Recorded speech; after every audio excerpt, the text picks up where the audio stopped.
दोस्तों, कल पूरी रात जो गोदी मीडिया ने किया है ना, उसके पाप वो इतने आसानी से धो नहीं पाएगा। इस वीडियो में मैं आपको गोदी मीडिया का पूरा कच्चा चिट्ठा बताऊंगी कि कैसे देश को पूरी रात कल गोदी मीडिया ने न केवल टीआरपी बटोरने के नाम पर बेवकूफ बनाया, बल्कि हमारी सेना का भी अपमान किया है। दोस्तों, इस वक्त हमारी सेना दो मोर्चों पर लड़ रही है। पाकिस्तान के साथ तो लड़ ही रही है, साथ में गोदी मीडिया के झूठ और प्रोपेगेंडा से भी हमारी सेना, हमारे सशस्त्र बलों को लड़ना पड़ रहा है। दोस्तों, अब तक मुझे लगता था कि हमारे देश को एक बेहतर मीडिया चाहिए, लेकिन अब मुझे बहुत स्ट्रांगली ये बात लगती है कि हमारे देश के जांबाज भारतीय सशस्त्र बलों को एक बेहतर मीडिया वो डिजर्व करते हैं। कम से कम ये मीडिया तो किसी भी हाल में युद्ध की कवरेज करने लायक नहीं है। दोस्तों, अब तक दूसरे देशों में युद्ध के नाम पर वीडियो गेम की वीडियो चलाए गए थे, लेकिन कल रात जिस तरह से युद्ध के नाम पर एक नंबर की झूठ रिपोर्टिंग की गई है, एक नंबर की झूठ पत्रकारिता की गई है, उसका कच्चा चिट्ठा आज सुबह इंडियन आर्मी ने, जी हाँ दोस्तों, भारत की सेना ने खोल कर रख दिया है। अंजना ओम कश्यप हो, चाहे श्वेता सिंह हो, चाहे सुशांत सिन्हा हो, चाहे जी न्यूज हो, सबका पाप आपके सामने आज मैं खोलने वाली हूं। और साथ में आपको यह भी बताने वाली हूं दोस्तों कि ये जो गोदी मीडिया है, ये ऐसे हालात में जब भारत पाकिस्तान के साथ एक मोर्चे पर लगातार भारत के लोगों की सुरक्षा कर रहा है, लड़ रहा है, पूरी रात हमारे सशस्त्र बल देश पे लगातार ड्रोन के जरिए हो रहे हमलों से लगातार लड़ रहे थे और हमारे सशस्त्र बलों ने हमको बचाया। भारत की मीडिया क्या कर रही थी? टीआरपी बटोर रही थी। अब मैं आपको भारत की मीडिया का कुछ झूठ दिखाऊंगी और कैसे उस झूठ का पर्दाफाश किया है इंडियन आर्मी ने, वो भी आपको दिखाऊंगी। दोस्तों, सबसे पहले तो अंजना ओम कश्यप और श्वेता सिंह को माफी मांगनी चाहिए इस देश से, और उससे भी ज्यादा उनके चैनल के संपादक को माफी मांगनी चाहिए, जिन्होंने इतने सीरियस मामले में, इतने गंभीर स्थिति में कल रात जानते हैं क्या खबर चलाई। दोस्तों, श्वेता सिंह और अंजना ओम कश्यप ऑन एयर थी और आज तक में खबर चली है दोस्तों कि पठानकोट और राजौरी में फिदायीन हमले हुए हैं। दोस्तों, ये खबर आज तक ने चलाई है और इंडियन आर्मी ने इसका खंडन कर दिया कल रात ही इंडियन आर्मी ने आज तक की पोल खोली है।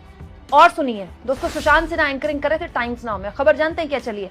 पाकिस्तान में घुसी भारतीय सेना, एकदम झूठ। दोस्तों, इसके अलावा आज तक ने खबर चलाई जम्मू कश्मीर से उड़े भारत के फाइटर प्लेन, एकदम झूठ। दोस्तों, पाकिस्तान की राजधानी इस्लामाबाद पर कब्जा, दोस्तों ये खबर चलाई है जी न्यूज ने कल रात, एकदम झूठ। और तो और दोस्तों, न्यूज चैनल्स ने खबर चला दी कि आईएनएस विक्रांत जो है उसने कराची के पोर्ट पर ताबड़तोड़ हमला बोल दिया है। मैं देख रही थी कल रात को 12 बजे, अंजना ओम कश्यप एंकरिंग कर रही थी और वो बता रही थी कि आईएनएस विक्रांत जो है वो कराची के पोर्ट पर ताबड़तोड़ हमला कर रहा है। और सुशांत सिन्हा ये बता रहे थे कि 1971 के बाद पहली बार आईएनएस विक्रांत ने कराची पर हमला बोला। और दोस्तों, जब श्वेता सिंह बता रही थी कि 1971 में जब ऐसा हुआ था तो 11 दिन कराची का पोर्ट जला था। दोस्तों, इन लोगों को पता है आईएनएस विक्रांत क्या चीज है।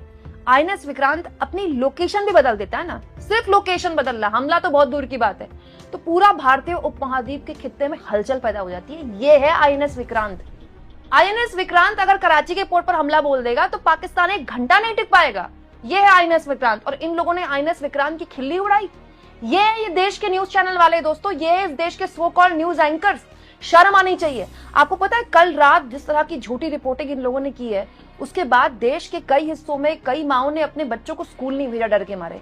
कई बुजुर्ग घबराहट में आ गए होंगे, उनको टेंशन हो गई होगी, क्योंकि ये ऐसा माहौल क्रिएट कर रहे थे कि जैसे कल रात जो है वो कत्ल की रात होगी। और तो और दोस्तों, मोहम्मद जुबैर ऑल्ट न्यूज के संपादक, उन्होंने तो आज तक एक वीडियो चलाई थी जब जम्मू के कई जगहों पर ड्रोन देखे जा रहे थे और हमारे जो एयर स्पेस था उसने जबरदस्त तरीके से काम किया और वो सारे ड्रोन नेस्तनाबूद कर दिए, हवा में ही खत्म कर दिए।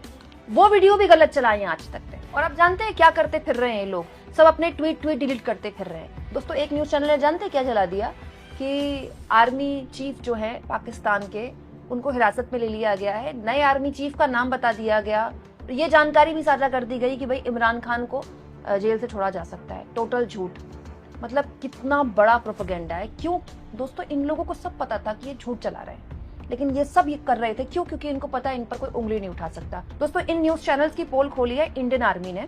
इंडियन आर्मी ने आज सुबह तड़के एक सोशल मीडिया में ट्वीट करके पूरी जानकारी दी है 7:58 पर, ठीक है, 8 बजने में 2 मिनट पर इंडियन आर्मी की तरफ से ये ऑफिशियल बयान आया है और कहा गया है ऑपरेशन सिंदूर, पाकिस्तानी सशस्त्र बलों ने 8 और 9 मई 2025 की मध्यरात्रि को पूरे पश्चिमी सीमा पर ड्रोन और अन्य हथियारों का उपयोग करके कई हमले किए। पाकिस्तान सैनिकों ने जम्मू और कश्मीर में नियंत्रण रेखा पर कई संघर्ष विराम उल्लंघन किया। ड्रोन हमलों को प्रभावी ढंग से विफल किया गया और CFB को मुंहतोड़ जवाब दिया गया है और भारतीय सेना राष्ट्र की संप्रभुता और क्षेत्रीय अखंडता की रक्षा के लिए प्रतिबद्ध है।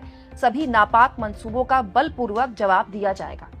ये हमारी इंडियन आर्मी का ऑफिशियल बयान है और इसी को आप आधिकारिक बयान और सही बयान और सच्चा बयान मानिए। इंडियन आर्मी ने आधिकारिक तौर पर देश को ये बताया है कि कल रात पश्चिमी सीमा पर कई जगह ड्रोन हथियारों का इस्तेमाल करके हमले करने की कोशिश की है पाकिस्तान की सेना ने। इसके अलावा दोस्तों जम्मू कश्मीर में लगातार सीज फायर का उल्लंघन किया गया है, ये हमारी सेना ने स्वीकार किया है।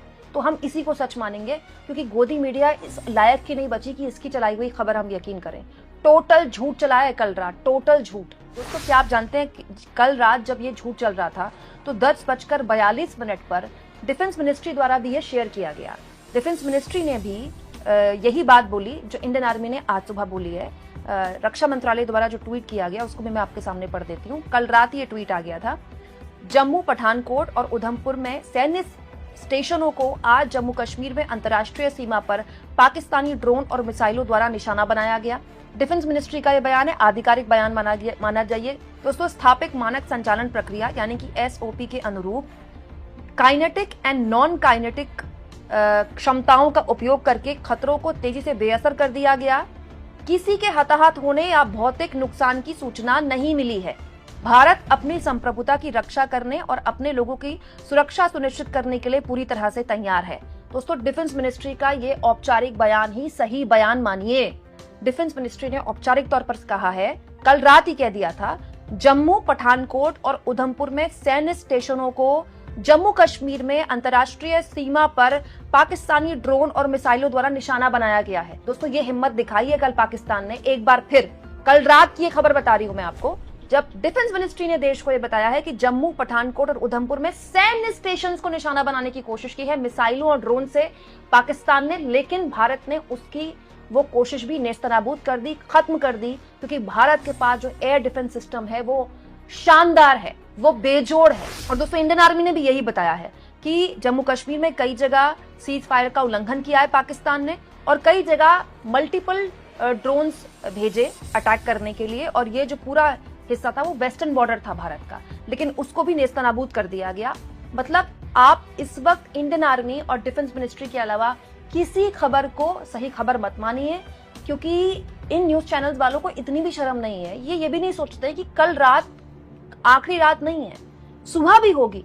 आप सोचिए दोस्तों, जो लोग रात को खबर देखकर सोए होंगे कि इस्लामाबाद पर हमला कर दिया भारत ने और कराची पर INS विक्रांत पहुंच गया, वो सुबह उठे होंगे तो न्यूज चैनल्स के चेहरे देख रहे होंगे ये क्या खबर चला रहे थे रात में। दोस्तों औपचारिक तौर पर ना तो भारत की तरफ से ना पाकिस्तान की तरफ से कहा गया है कि ये युद्ध है, और ये युद्ध है भी नहीं, लेकिन जानबूझकर वॉर मॉन्गरिंग की जा रही है।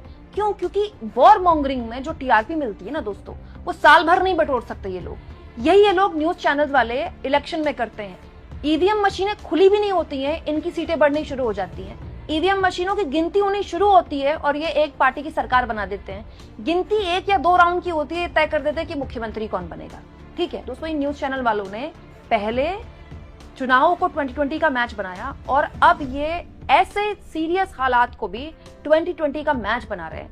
मैं ये जानना चाहती हूँ दोस्तों, राष्ट्रीय सुरक्षा के नाम पर YouTube चैनल्स बंद करवाए गए, तो इन चैनल्स पर कब गाज गिरेगी? जो खुलेआम देश में झूठी और बेबुनियाद खबरें फैला रहे हैं। दोस्तों हमारे सशस्त्र बलों में इतना दम है, चाहे वो एयरफोर्स हो, चाहे वो नेवी हो, चाहे वो इंडियन आर्मी हो, इतना दम है कि पाकिस्तान 4 घंटे नहीं टिक पाएगा। 4 दिन तो बहुत दूर की बात है, लेकिन हम लगातार ये बात बोल रहे हैं, भारत सरकार द्वारा लगातार प्रेस कॉन्फ्रेंस की जा रही है कि हम पीड़ित, हम पर अटैक किया गया। दोस्तों कल भी भारत सरकार की प्रेस कॉन्फ्रेंस में यही बताया गया कि पहलगाम हमले के जरिए हम पर अटैक किया गया, हम तो उसका जवाब दे रहे हैं, हम किसी पर अटैक नहीं कर रहे हैं। उसके बाद ऑपरेशन सिंदूर किया गया और उसके जवाब में पाकिस्तान ने क्या किया? हमारे 15 शहरों को निशाना बनाने की कोशिश की। वो तो हमारा एयर डिफेंस सिस्टम इतना शानदार है कि पाकिस्तान का एक ड्रोन नहीं काम कर पाया। उसके जवाब में कल लाहौर के एयर डिफेंस सिस्टम को नेस्तनाबूद कर दिया गया, जिसकी जानकारी डिफेंस मिनिस्ट्री ने खुद दी है। लेकिन उसके जवाब में उसके बाद देखिए फिर बेखुदगी पर उतरकर पाकिस्तान ने कल वेस्टर्न बॉर्डर्स में किस तरह से ड्रोन भेजे, जो कि हमारी आर्मी ऑफिशियली हमको बता रही है। तो हमको अपनी इंडियन आर्मी और अपनी डिफेंस मिनिस्ट्री की ही बात सुननी है और किसी भी तरह की गलत खबर पर हमको विश्वास नहीं करना है। आप इस मुद्दे पर क्या सोचते हैं दोस्तों? फेक न्यूज फैलाने वाले खुलेआम चल रहे न्यूज चैनल्स पर कब एक्शन होगा? कमेंट बॉक्स में जरूर लिखें और जितना हो सके दोस्तों चैनल को शेयर करें, सब्सक्राइब करें और थैंक्स और ज्वाइन के ऑप्शन से अगर आप चाहें तो कुछ आर्थिक मदद भी चैनल की जरूर करें।